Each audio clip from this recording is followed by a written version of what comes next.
In today's news, Leeds could make significant loss on Aaronson, Firpo favours Farke, Sheffield United weigh up Ayling move, and under-18s win again.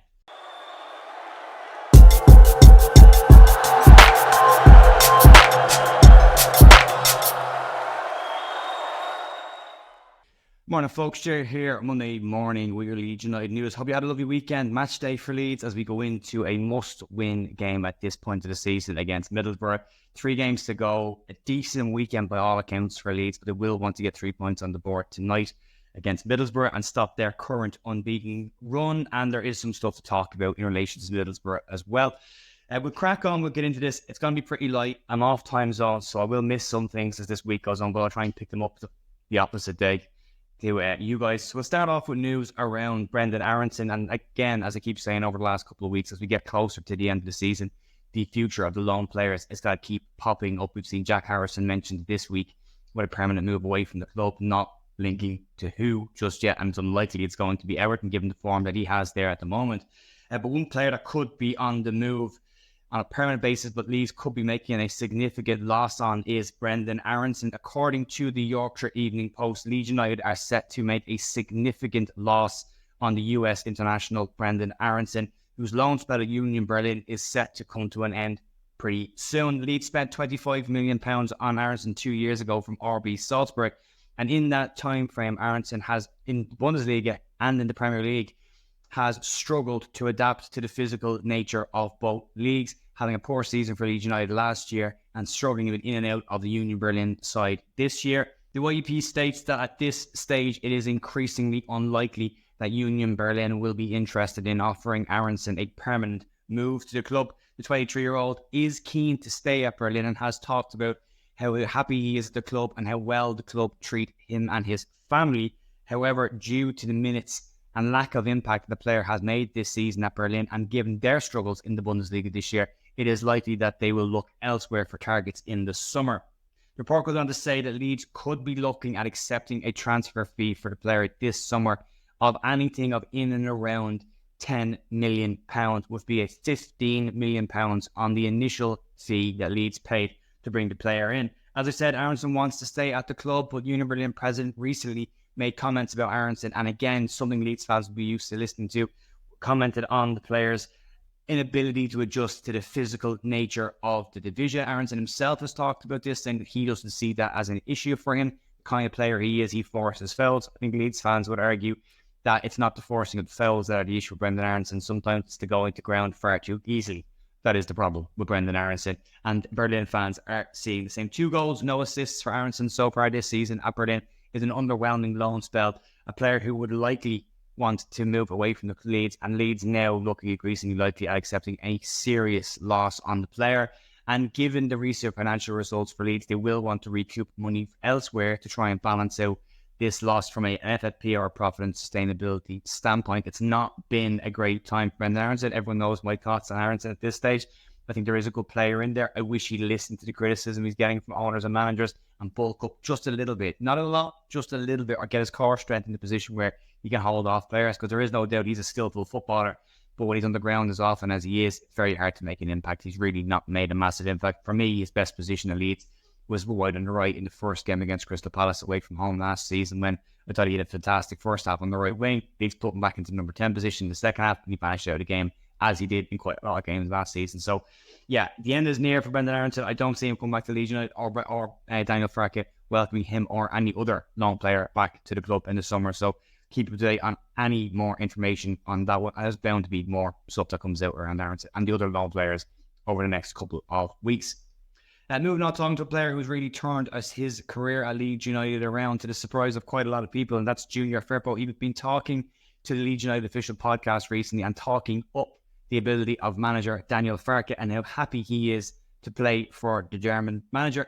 Firpo has played in an incredible stat under 5 Leeds United managers during his time at the club, if you include Michael Scubata's caretaker period as one of those managers, and has really struggled for 4 under any of them. A brief spell under Javi Gracia looked like we were going to see a promising output from Firpo, but ultimately went back to what we had seen under previous managers. This season, however, under Daniel Farke, has seen Junior Firpo put in some of the best performances in a Leeds United shirt during his entire career at the club, and has seen him nail down the left back position, which again, I think if you go back a year ago, it would be hard for anybody to have said that out loud or have seen that into the future, that Firpo will be a first choice Leeds United fullback without any argument from the fans. Over the course of this season, the performances he has put in has now pretty much put him down as first choice left back with very little argument from any of the fan base. On Farke himself, Firpo had the following to say: "For me, he has been unbelievable. I think he's the manager that suits my style better. Out of all the managers I've had here, it's not because he's here right now. It is the truth because of how he thinks about fullbacks or how fullbacks can play." He also went on to say that he believes the exact same around players like Jorginho Rutter and Ilya Gruev, who he says Farke understands the role they need to play in the team, and as such has gotten the best out of them this season, and thinks that it's a system and a style of play that suits these players as well. Very positive and very complimentary. He's not the only person that's had very complimentary things to say about Daniel Farke this season. I know there's a split in the fan base, a small minority. People don't want Farke here. Ireland loves the football. He wasn't my first choice at the start of the season. I think I made that pretty clear that I favoured a move for Carlos Corberán's style of football. But I wouldn't argue Daniel Farke has done a fantastic job for Leeds United this season, has definitely stabilised the club. His calm demeanour for me is a huge factor in what I like about what the manager does. There's areas I don't like, but that's every manager. You're never going to get a perfect manager. We're not going to get a Bielsa that comes around the corner every single season. So you've got to deal with what you've got sometimes. And for me, I think Farke has been doing a really good job. Considering the start of the season Leeds United had, I think if you look back, most people would have bitten your hand off to be in a situation where Leeds are a couple of points off top spot or second spot and have a chance of automatics, and definitely the promotion race at this point of the season, where early on the season in September, it looked very unlikely that Leeds would even compete for the promotion spots at all, let alone the playoffs or automatic spots. So yeah, for me, he's doing a great job. Great to see Junior Firpo happy at the club, whether he's here next season or not. He's got 1 year left on his deal. There is talk about the player potentially moving on, when Leeds not looking at offering a new deal, which means Leeds would likely look to sell the player in the summer. And it could be one of the sales that Leeds do to try and offset any kind of losses should they not go up, and avoid having to sell players like Chris Somerville and Jorginho Rutter and Archie Gray. Moving on to players that could leave the club this summer and are likely to leave anyway, but might have a future destination already in mind, and that is Luke Ayling. According to reports in The Sun, Sheffield United are eyeing up a summer move for current on loan Leeds United fullback Luke Ayling.